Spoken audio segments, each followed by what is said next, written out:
What's responsible for Gavin Newsom having a $12 billion deficit is the following. The highest income tax in the United States at 13.3 of any state. California. America's once glorious dream is now perilously close to something terrible that no one could have predicted.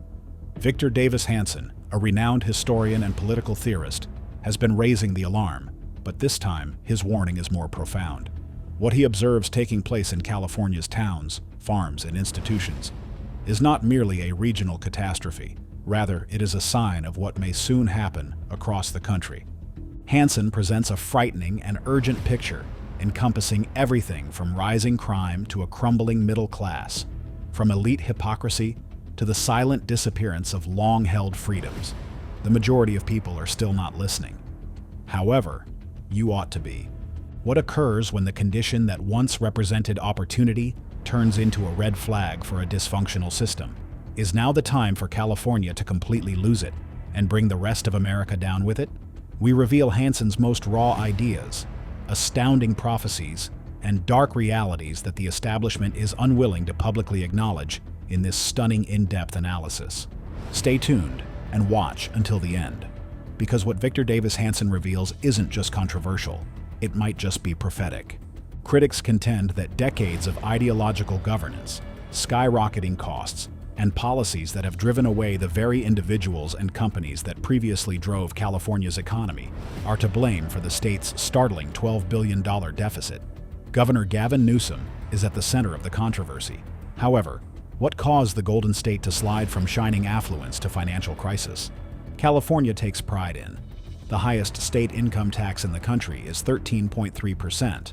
The state sales tax is 7.25%, but local additions in many places raise it to 10% or more. I think it's the sixth highest sales tax, the highest gasoline tax, the highest priced gasoline, the highest priced electricity, half the nation's homeless. The highest gas tax, which is more than 68 cents per gallon. Electricity costs 60% more than the average for the country. These exorbitant expenses are more than just statistics. They are also pushing businesses and professionals to states like Florida and Texas. An estimated 200,000 to 300,000 wealthy and upper-middle-class Californians leave the state annually, taking billions of dollars worth of taxed income with them. This exodus is true. Despite being the world's fifth largest economy, California is home to half of all unsheltered homeless people in the country. California's sanctuary laws and generous benefits, according to critics, provide incentives without the infrastructure necessary to support them. According to U.S. News and World Report and Education Week, California's K-12 education system, which was once the pride of the West, is currently among the lowest 10 in the country. The state spends more than $20,000 annually on each kid, which raises concerns about financial mismanagement and misallocation. California made a swift switch to renewable energy. Nuclear power facilities that have been shut down, such as Diablo Canyon and San Onofre, but the latter has been momentarily reopened due to pressure. Closed natural gas facilities in favor of wind and solar power, constructed solar farms, but it isn't storage capable. Outcome? The grid is strained and prices rise as a result of expensive power being imported at night, and excess power being dumped or sold at a loss during the day. Once a shining example of green innovation, the Moss Landing battery factory caught fire twice, exposing the system's vulnerability and costing more than $1 billion. As we come on air tonight, we are following breaking news out of Monterey County. A large fire has erupted at the Moss Landing power plant. Some evacuations are underway close to that plant, and some residents have been ordered to close all of their windows and doors and turn their air conditioning off. A quick train from Los Angeles to San Francisco was promised by California's high-speed rail project, which was originally approved in 2008. Despite spending $30 billion, there is now no train line finished, no operational track, and no obvious route to completion. It has been called one of the largest boondoggles in the history of American infrastructure. The progressive builders of the state have mostly given up on the issues they caused.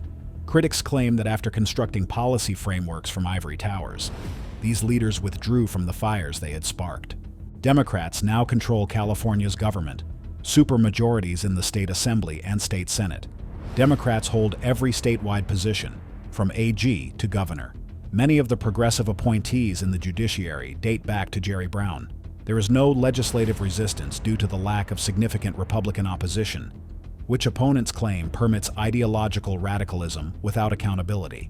The monologue accuses progressive billionaires, such as the founders of Ben & Jerry's, of supporting extreme social reforms without experiencing the consequences, in a heated, argumentative twist. According to the script, these billionaires should create free clinics themselves if they are so concerned about providing medical care for undocumented immigrants. According to this perspective, the ruling class in California would prefer have everyone live in poverty under Marxist principles than let some individuals thrive under market-driven solutions. Critics accuse the state of putting ideology ahead of practicality in several ways, such as enforcing DEI regulations above STEM achievement, prohibiting drilling instead of stabilizing fuel prices, or demolishing dams rather than constructing reservoirs. Billionaires who have publicly criticized progressive overreach or abandoned California include David Sachs, Larry Ellison, and Elon Musk. The political environment may change significantly if they stop supporting the left's policy apparatus. More than 40% of California's population is Latino, and their growing inclination toward conservative populism or economic pragmatism may change the state's electoral landscape. With his sleek hair, polished speech, and well-planned gestures, Gavin Newsom has a unique talent for media presentation and aspirations to become president. The killing children comment alludes to selective indignation, which is the act of denouncing friends like Israel while ignoring the conflict's primary cause. Hamas's surprise attack on Israel on October 7, 2023. Just days before the October 7th assaults, Biden's national security advisor Jake Sullivan had asserted that the Middle East was at its most stable point in decades. Nearly half the nation's illegal immigrants, 200 to 300,000 of the professional class and upper middle class leaving per year. This quotation highlights the White House foreign policy team's conceit and ignorance. It seems that Biden officials prematurely claimed credit for peace they didn't uphold while Trump's attempts to mediate peace, such as the Abraham Accords, were disregarded. This is among the most illuminating revelations. Even among Democrats, Trump's economic populism, which included tariffs, changes to Social Security taxes, and opposition to unending wars, found resonance with working-class Americans. The political landscape was turned upside down. Trump won over the influential, vote-rich middle class, while Democrats, long the party of the working man, today find it difficult to close the gap between the very poor and the wealthy elites. This alludes to Trump's then-mocking warning about land expropriation in South Africa without compensation. However, according to the speaker, South African rules now permit land to be taken for public purpose without compensation, which raises concerns about an economic collapse similar to that of Zimbabwe. The main point? White farmers are being used as scapegoats in a way that is hazardous and has the potential to damage South Africa's agricultural foundation. Trump was speaking hard realities that no one wanted to hear. Here, the speaker makes the case that Biden's actions, such as blocking the wall and restricting ICE, have resulted in a humanitarian and national security crisis, with 500,000 criminal suspects and 12 million unlawful crossings. The apparent deliberate breakdown of enforcement systems is the source of the ire, which goes beyond numbers. Americans are left wondering, why was this permitted to occur? This contradiction is strong. Many Americans who served in the military during COVID were discharged for failing to receive the vaccination. Illegal immigrants, however, were admitted without that condition. Schools that are rated in the bottom 10 of the 50 states, a poverty rate about 21%, almost like Appalachia. That is the problem. The fact that law-abiding residents were punished while unlawful intruders were granted a pass sends a message of treachery. This is a criticism of the entire Democratic establishment and media, not just Biden. They allegedly intentionally supported a person with cognitive impairment, removing competitors like Warren and Buttigieg from the race, allowing them to manage the nation in the background. It implies that Biden served as a stand-in, a wax effigy, for those who couldn't succeed on their own to carry out a radical agenda. This sentence implies that Obama's remark that he would love a third term with a figurehead doing his bidding is no joke. That's precisely what happened. As an elderly, kind Scranton native with no actual authority, Biden is presented as the ideal puppet, hiding a hard-left, covert enterprise. The concrete repercussions of Biden's policies are enumerated in this swift indictment, including careless spending, open immigration, an increase in violent crime, and a crisis in the cost of living. It's not abstract. It's global instability, national insecurity, and economic suffering. Nearly half the nation's illegal immigrants, 200 to 300,000 of the professional class and upper middle class leaving per year. Why they were permitted to get this bad is the question, not if things are terrible. Kamala was up 4 points on election night. She lost by 1.5. This line highlights mainstream polling's crisis of legitimacy. Harris was losing, according to internal data, but public polls exaggerated her numbers, perhaps to encourage donations, discourage turnout, or create false momentum. The main point is that public opinion is no longer reflected in polls. They are weapons. The entire script is filled with one eerie refrain. Why? Why destroy the border? What's the point of lying about polls? Why promote an ineffective leader? It is insufficient to acknowledge errors. The speaker calls for an admission of motive, not merely political scheming, but the true strategic or ideological rationale for decisions that have changed America. This is an example of nuclear rhetoric. The speaker teeters on the brink of the so-called Great Replacement theory, but does not support it. Rather, he criticizes immigration policy's duplicity and selectivity.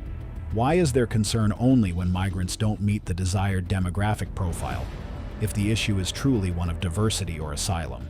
The inquiry is designed to elicit unease and discussion. They boast about demography as destiny, but they accuse conservatives of conspiracies. She perceives to be a double standard in this line.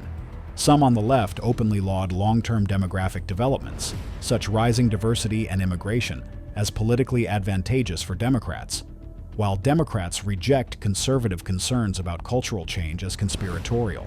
The idea that demography is destiny implies that the left thinks they will gain permanent power as a result of future population shifts. Critics contend that this is a contentious political tactic rather than merely analysis. This accusation is provocative. It suggests that progressives only back immigration when it fits with their ideological or racial agendas. The speaker is alluding to white South Africans, frequently Afrikaners, who seek asylum after experiencing violence or discrimination. The speaker contends that through progressive identity politics or cultural elitism, the Democratic Party has alienated white working-class voters, who were previously a major base.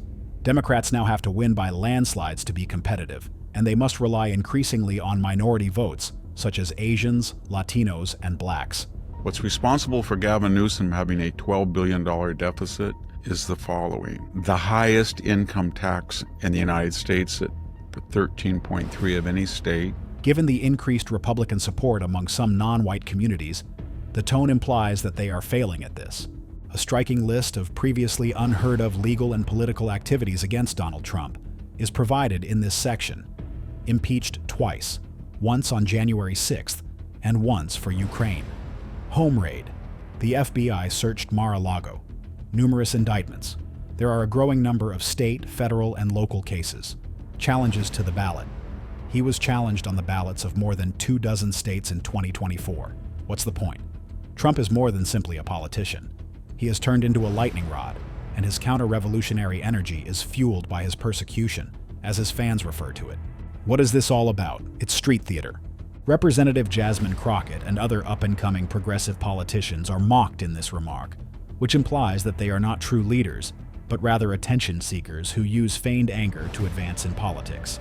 It's a charge that today's Democratic rising stars are social media stars appealing to an activist base rather than being policy experts. Two names make traditional Democrats shudder. Both Michael Dukakis, 1988, and George McGovern, 1972, suffered significant defeats in presidential elections because they were perceived as being too liberal and disconnected from the American mainstream. The inference?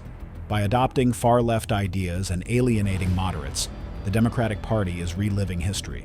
A straightforward yet important caution from Trump's economic perspective. The speaker makes reference to the national debt is $37 trillion, $2 trillion in deficits every year, trade disparities that benefit China. The U.S. economy is deemed unsustainable.